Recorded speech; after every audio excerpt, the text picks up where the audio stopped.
नमस्ते बच्चों, क्लास 8 का 5th यूनिट साइंस का हमने स्टार्ट किया था इनसाइड द एटम। ठीक है, तो इसमें आज हम देखने वाले हैं डेल्टॉन्स एटॉमिक थ्योरी। ठीक है, अब डेल्टॉन्स एटॉमिक थ्योरी में ये डेल्टॉन्स क्या है, तो ये साइंटिस्ट का नाम है जिन्होंने ये एटॉमिक की थ्योरी दी है। एटॉमिक की थ्योरी यानी एटम के बारे में कुछ बातें जो है वो इन्होंने पहले बताई थी, वही जो है वो आज हम यहाँ पे देखने वाले हैं। उसी को हम क्या बोलते हैं, डेल्टॉन एटॉमिक थ्योरी।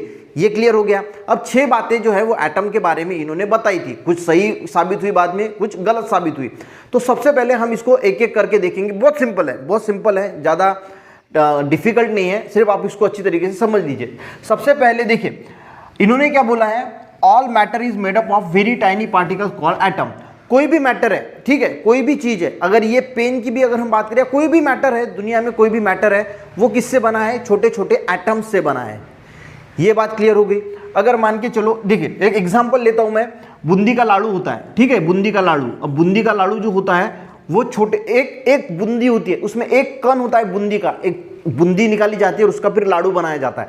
तो वो क्या है, बूंदी के छोटे छोटे इससे जो बना है उसी को क्या बोलते हैं, हम एक एटम बोल सकते हैं। ठीक है, एक रवे का लाड़ू होता है तो उसमें छोटा रवा जो है वो एकत्रित आके कंबाइन होके एक लाड़ू बनता है रवे का। तो वो क्या होता है, एक स्मॉलेस्ट पार्टिकल है रवे का, उसमें से छोटे छोटे कंबाइन करके हमने उसको लाड़ू बनाया। तो इनका क्या बोलना है, जितने भी मैटर आपको दिख रहे हैं वो बने हैं स्मॉलेस्ट टाइनी पार्टिकल, उसको क्या बोलेंगे हम, एटम। समझ में आ गया, एटम एक स्मॉलेस्ट यूनिट है। ठीक है, कोई भी चीज हमें दिखती है तो वो किससे बनी होती है, एटम से। ये क्लियर हो गया। ये तो बहुत सिंपल है कि all matter is made up of very tiny particle called atom. कोई भी मैटर है तो वो किससे बना है, छोटा एक पार्टिकल्स है, उसको हम क्या बोलते हैं, एटम। तो उसको क्या बोला जाता है, एटम्स। अब देखिए, atoms are indivisible particle which cannot be created और destroyed in a chemical reaction. अब केमिकल रिएक्शन यानी A प्लस बी फॉर्म होता है, उसमें से C बनता है या फिर C प्लस D बनता है, इसको बोला जाता है केमिकल रिएक्शन। तो जब भी कोई केमिकल रिएक्शन होती है तो एटम जो है वो सबसे पहले क्या बोला जाता है, देखिए एटम्स आर इनडिविजिबल पार्टिकल्स। तो एटम जो है ये एटम है, हर चीज हमें पता है। ये पेन जो है मैं 2 इसमें डिवाइड कर सकता हूं, ये जो पार्ट बचता है इसको फिर से डिवाइड कर सकता हूं। पर जो स्मॉलेस्ट पार्टिकल जो हमने देखा कि कोई भी मैटर बनता है तो स्मॉलेस्ट पार्टिकल से बनता है, जिसको हम एटम बोलते हैं, या एटम को हम फिर डिवाइड नहीं कर पाते, इसको हम डिविजिबल नहीं कर पाते, इसको डिवाइड नहीं कर पाते। ये किसने कहा था, ये कहा था डेल्टॉन ने, कि एटम को हम डिवाइड नहीं कर पाते। और दूसरी चीज क्या बोली थी, जब भी कोई केमिकल रिएक्शन है विच कैनॉट बी क्रिएटेड और डिस्ट्रॉय इन, तो केमिकल रिएक्शन में हम उसको क्रिएट भी नहीं कर सकते और डिस्ट्रॉय भी नहीं कर सकते। मान के चलो कि एक हाइड्रोजन का एटम है, तो वो हाइड्रोजन का एटम रहेगा, वो डिस्ट्रॉय नहीं होगा या फिर क्रिएट नहीं होगा। केमिकल रिएक्शन में क्या होता है, एक एटम दूसरे से केमिकली कंबाइन हो जाता है, पर वो डिस्ट्रॉय या क्रिएट नहीं हो सकता। ये क्लियर हो गया। तो 2 चीजें देखी हमने। सबसे पहले 2 इन्होंने क्या चीजें बोली कि एटम जो होता है, कोई भी मैटर है, all matter are made up of small tiny particles known as atom. तो वो एटम से बना होता है। और दूसरी, एटम इज इनडिविजिबल, वो इनडिविजिबल है, उसको हम डिवाइड नहीं कर सकते, and can not destroy in a chemical reaction. अब तीसरी चीज, atoms of a given element are identical in mass and chemical property. देखिए atoms of a given element, अगर कोई एलिमेंट है, मान के चलो कि हाइड्रोजन है, ठीक है, हाइड्रोजन का एलिमेंट है, तो इसमें सारे हाइड्रोजन के एटम रहेंगे ना, हाइड्रोजन के एलिमेंट में सारे हाइड्रोजन के एटम रहेंगे। ठीक है, तो atoms of given element are identical in mass. तो इन सारे हाइड्रोजन का जो एटम है, इनका मास कैसे होगा, सेम होगा। ऐसा तो होगा नहीं कि हाइड्रोजन का एलिमेंट है और ये सारा हाइड्रोजन के एटम से बना हुआ है, तो एक हाइड्रोजन का एटम का मास अलग रहेगा, दूसरे हाइड्रोजन का एटम का मास अलग रहेगा, तीसरे हाइड्रोजन का एटम का मास अलग रहेगा। नहीं, उसमें जितने भी हाइड्रोजन प्रेजेंट है उस सभी का मास जो है वो क्या रहेगा, सेम रहेगा, और उसकी जो केमिकल प्रॉपर्टीज है वो भी क्या रहेगी, सेम रहेगी। देखिए atoms of a given element, जो एलिमेंट्स है उसमें जो एटम्स प्रेजेंट है आर आइडेंटिकल इन मास, यानी मास कैसा रहेगा, सेम रहेगा, और उसकी जो केमिकल प्रॉपर्टीज भी है वो क्या रहेगी, वो भी सेम रहेगी। क्लियर हो गया। अब ये तो एक जनरल बात है ना, उसमें एटम्स है तो हर एक का तो मास सेम ही रहेगा। हाइड्रोजन है तो उसका मास भी सेम रहेगा और उसकी केमिकल प्रॉपर्टीज भी सेम रहेगी। Atoms of a different element have the different mass and chemical property. अब ये हाइड्रोजन का है और ये मान के चलो कि लिथियम का है, ठीक है। अब इसमें क्या बोला गया है कि एटम्स ऑफ डिफरेंट एलिमेंट। अब ये हाइड्रोजन का एटम है, ये लिथियम का एटम है, तो इनके मास तो अलग अलग रहेंगे ना। हाइड्रोजन का मास अलग रहेगा, लिथियम का मास अलग रहेगा, इसकी केमिकल प्रॉपर्टी अलग रहेगी, इसकी यानी जो डिफरेंट एटम्स है उनके मास भी अलग रहेंगे और उनके केमिकल प्रॉपर्टीज भी जो है वो कैसी रहेगी, अलग रहेगी।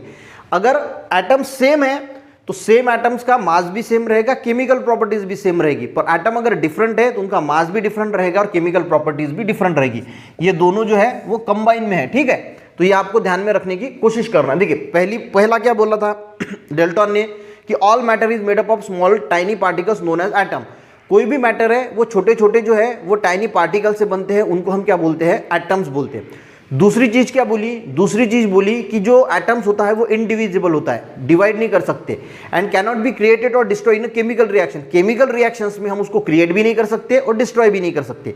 तीसरा क्या बोला, atom of a given element, यानी कोई भी एक एलिमेंट है तो उसमें जितने भी एटम रहेंगे, सेम एटम जो एलिमेंट्स है उसमें जितने भी एटम रहेंगे वो आइडेंटिकल रहेंगे इन मास, यानी उसका मास भी सेम होगा और उसकी केमिकल प्रॉपर्टीज भी सेम होगी। चौथे नंबर पे क्या बोला कि अगर डिफरेंट एटम्स है तो उनका मास भी डिफरेंट रहेगा और उनकी केमिकल प्रॉपर्टीज भी डिफरेंट रहेगी। पांचवें नंबर में क्या है, atoms combine in a ratio of a small whole number to form compound.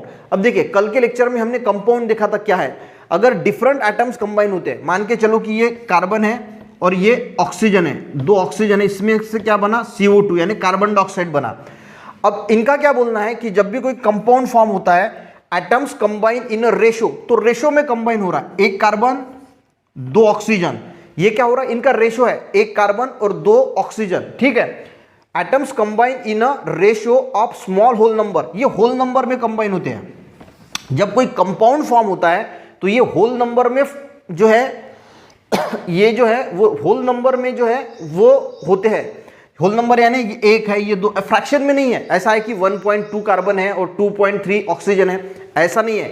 जब भी कोई कंपाउंड फॉर्म होता है तो वो रेशो में होल नंबर में जो है वो फॉर्म करते हैं। देखिए atoms combine in a ratio of small whole number, यानी ये कंबाइन कैसे होते हैं, पूरे के पूरे होल नंबर में और रेशो में। रेशो यानी एक कार्बन है दो ऑक्सीजन है, जैसे H2O यानी हो गया वाटर, अब ये भी दो हाइड्रोजन है एक ऑक्सीजन है, तो ये रेशो हो गया, रेशो यानी 2:1, हाइड्रोजन और ऑक्सीजन का रेशो निकाले तो 2:1, तो ये होल नंबर है, होल नंबर यानी संपूर्ण संख्या 2:1। तो जब भी कोई कंपाउंड फॉर्म होता है एटम से तो वो एटम कंबाइन होते हैं रेशो में ऑफ स्मॉल होल नंबर, समझ में आ गया।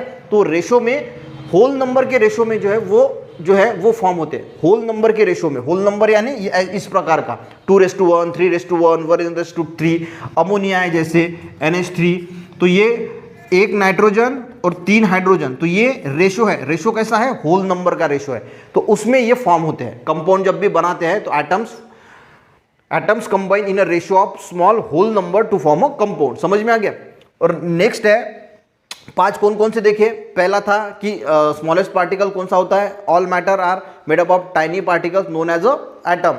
दूसरा इंडिविजिबल होता है, cannot be created not destroy in a chemical reaction. तीसरा जो एक पर्टिकुलर एलिमेंट्स है उसमें जितने भी एटम रहेंगे उसका मास और केमिकल प्रॉपर्टी सेम रहेंगी। चौथा क्या देखा था, डिफरेंट एलिमेंट्स है तो उनका जो मास है और केमिकल प्रॉपर्टीज है वो डिफरेंट रहेगी। और जब भी पांचवा देखा था कि कोई कंपाउंड एटम्स की वजह से फॉर्म होता है तो एक जो है वो रेशो में, होल नंबर के रेशो में जो है वो फॉर्म होता है। और छठा है relative number of kinds of atom are constant in a given compound. अब देखिए ये क्या होता है, relative number and kinds of atom. देखिए इसका एग्जांपल समझते हैं, मान के चलो कि ये कंपाउंड है, ये कंपाउंड किसका है, H2O का, ठीक है, H2O का कंपाउंड है, ये H2O है, एक दूसरा H2O, तीसरा H2O, चौथा H2O, पांचवा H2O, छठा। तो ये अगर H2O की बात करें तो इसमें 2 हाइड्रोजन है एक ऑक्सीजन है, इसमें भी 2 हाइड्रोजन है एक ऑक्सीजन है, इसमें भी 2 हाइड्रोजन है एक ऑक्सीजन है, ठीक है। तो ये क्या बोल रहा है, relative number and kinds of atom are constant in a given compound. तो ये जो कंपाउंड हाइड्रोजन से बना है, वाटर का जो कंपाउंड बना है, तो इसमें हर एटम्स में 2 हाइड्रोजन और एक ऑक्सीजन होगा, यानी इनका जो relative number and kinds of atom यानी इनका जो नंबर है वो सेम रहेगा। यानी हर एटम्स में, देखिए यहां पे अगर हम बात करें कंपाउंड वाटर की, इसको समझिए, कंपाउंड क्या है, वाटर है, तो इसमें जितने भी वाटर है, ये water water water water water water के छोटे छोटे मॉलिक्यूल्स है, ठीक है। अब ये जो वाटर है, तो ये वाटर जो है, ठीक है, तो इसमें H2O ही रहेगा, यानी 2 हाइड्रोजन रहेंगे 1 ऑक्सीजन रहेगा, 2 हाइड्रोजन रहेंगे 1 ऑक्सीजन रहेगा। यानी इसका जो relative number and kinds of atoms, ऐसा नहीं होगा कि ये इसमें 2 हाइड्रोजन है 1 ऑक्सीजन और इसमें 3 हाइड्रोजन है और 4 ऑक्सीजन है, ऐसा नहीं रहेगा। हर एटम्स में जो एटम, हर इसमें जो एटम्स की संख्या है वो क्या रहेगी, सेम रहेगी। समझ में आ रहा है आपको? देखिए फिर से बताता हूं, ये वाटर का कंपाउंड है। वाटर के कंपाउंड में यहाँ पे जो है वो एक इसमें जो बना है, जो वाटर का मॉलिक्यूल बना है, तो ये कंपाउंड बना है, तो ये देखिए ये इसमें 2 हाइड्रोजन है प्लस 1 ऑक्सीजन है, ठीक है। तो हर वाटर के मॉलिक्यूल में, हर वाटर के मॉलिक्यूल में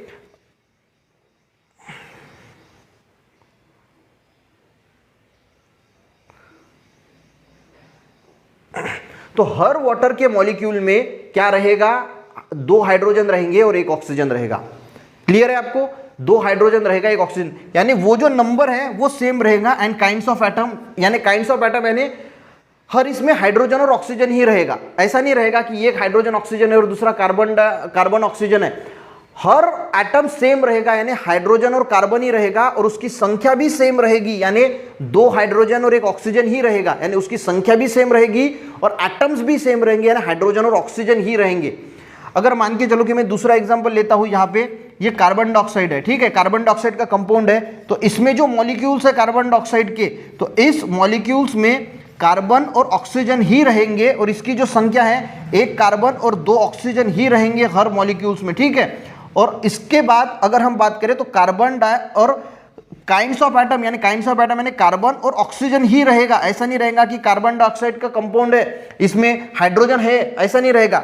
हर एटम्स, हर मॉलिक्यूल में कार्बन और ऑक्सीजन ही रहेगा और उसकी जो संख्या है यानी इसमें 1 कार्बन और 2 ऑक्सीजन ही रहेंगे, यानी वो सेम रहेगा। ये थोड़ा डिफिकल्ट जा सकता है आपको। रिलेटिव नंबर यानी हर मॉलिक्यूल में जो कंपाउंड बना, इसका जो मॉलिक्यूल्स है इसमें 1 कार्बन और 2 ऑक्सीजन ही रहेंगे, ठीक है, 1 कार्बन और 2 ऑक्सीजन, यानी इसका नंबर सेम रहेगा। एंड काइंड्स ऑफ एटम यानी जो कार्बन और ऑक्सीजन है वही रहेगा, दूसरा कोई नहीं एटम नहीं आएगा। कार्बन और ऑक्सीजन, इसमें भी कार्बन और ऑक्सीजन, ये भी कार्बन और ऑक्सीजन, ये भी कार्बन और ऑक्सीजन, और नंबर सेम, यानी 1 कार्बन 2 ऑक्सीजन, इसमें भी 1 कार्बन 2 ऑक्सीजन, यानी इसकी संख्या भी सेम रहेगी, रिलेटिव नंबर भी सेम रहेगा और काइंड्स ऑफ एटम यानी कार्बन और ऑक्सीजन वो भी सेम रहेगा। ये कंपाउंड हो गया, ठीक है। कंपाउंड और मॉलिक्यूल का डिफरेंस समझता है ना। मॉलिक्यूल क्या होता है, मॉलिक्यूल यानी देखिए मॉलिक्यूलर क्या होता है, ये सेम एटम से भी फॉर्म हो सकता है और डिफरेंट एटम से भी फॉर्म हो सकता है, पर कंपाउंड डिफरेंट एटम से ही फॉर्म होता है। हम हर कंपाउंड को हम मॉलिक्यूल बोल सकते हैं, यानी कंपाउंड मॉलिक्यूल हो सकता है पर हर मॉलिक्यूल कंपाउंड नहीं हो सकता। हर मॉलिक्यूल जो है वो कंपाउंड नहीं हो सकता, पर कंपाउंड जो है वो मॉलिक्यूल हो सकता है। क्लियर? तो ये देखिए, इसके लिए आपको कंपाउंड और मॉलिक्यूल समझने के लिए जो है वो आपको जो है वो आपका जो है वो ये वीडियो देखना पड़ेगा। मैंने प्रीवियस इसमें कंपाउंड और मॉलिक्यूल में क्या डिफरेंस है वो समझाने की कोशिश की है, तो वो ज़रूर देख लेना ताकि आपको जो है वो समझ में आ जाएगा। तो ये हमने जो बात की है डेल्टन एटॉमिक थ्योरी के बारे में, तो बच्चों आपको आई होप समझ में आ गया होगा। तो इसको देख लेते हैं। देखिए इस जो आपके बुक में दिया है डेल्टन एटॉमिक थ्योरी के बारे में थोड़ा दिया है कि British scientist John Dalton put forth in 1803 में celebrate atomic theory. According to this theory matter is made up of atom. तो पहला जो पॉइंट था कि मैटर किससे बना होता है, एटम से, and atoms are indivisible and indestructible, जो हमने बताया। All the atoms of elements are like while different elements have different atoms. तो देखिए ये जो है ना, इसमें ये 4 पॉइंट कवर होते हैं, ठीक है। ये जो आपका ये लाइन है, जो पहला पैराग्राफ दिया है, इसमें ये 4 पॉइंट दिए हैं कि all matter is made up of, ये दूसरा, ये तीसरा, ये चौथा। इसको हमने अच्छी तरीके से जो है समझ लिया, ठीक है। और बाद में जो है वो बूंदी का लाडू का जो है एग्जांपल दिया है कि boondi laddu found the internal structure from sticking particles boondi each other however the solid ball broadly. इन्होंने कहा था कि जो पूरा उसका मास होता है तो होल एटम में जो है वो कवर होता है। देखिए however the solid ball broadly speaking do not have internal structure, the atom describe Dalton turns out the hard spiral internal structure according to Dalton atomic theory mass is distributed uniformly. इनका क्या बोलना था कि जो पूरा मास था वो पूरे एटम में यूनिफॉर्मली जो है डिस्ट्रीब्यूट होता है। आगे देखेंगे क्या क्या होता है। तो ये मेन 4 ही पॉइंट देखिए, ये जो मैंने 5th नंबर का और 6th नंबर का पॉइंट है, ये आपको आने वाले जो नेक्स्ट क्लासेस रहेंगे 9, 10, 11, 12 उसमें जो है वो आपको सीखने को मिलेगा। पर मैंने अभी भी आपको ये बता दिया था कि आपको थोड़ी इन्फॉर्मेशन होनी चाहिए, इसके लिए मैंने ये 5th और 6th नंबर का जो पॉइंट है वो भी एक्सप्लेन कर दिया। पर आपको 8th क्लास में 1, 2, 3 एंड 4 ये 4 ही पॉइंट जो है वो दिए हैं, 5th और 6th पॉइंट मैंने आपको ज़्यादा से एक्सप्लेन किया है, तो वो भी आपको जो है वो पता होना चाहिए। तो आज हमने क्या देखा, डेल्टन एटॉमिक थ्योरी के बारे में जो है वो समझने की कोशिश की। तो ये 4 पॉइंट आपको पता होना चाहिए, और अगर आपको होता है तो 5th और 6th नंबर का भी पॉइंट जो है आप ध्यान में रख सकते हैं। तो बच्चों, वीडियो अगर हेल्पफुल रहा तो एक लाइक जरूर करना, दोस्तों को भी शेयर करना, चैनल पे नए सब्सक्राइब करना। मिलते हैं नेक्स्ट वीडियो में, तब तक के लिए जय हिंद।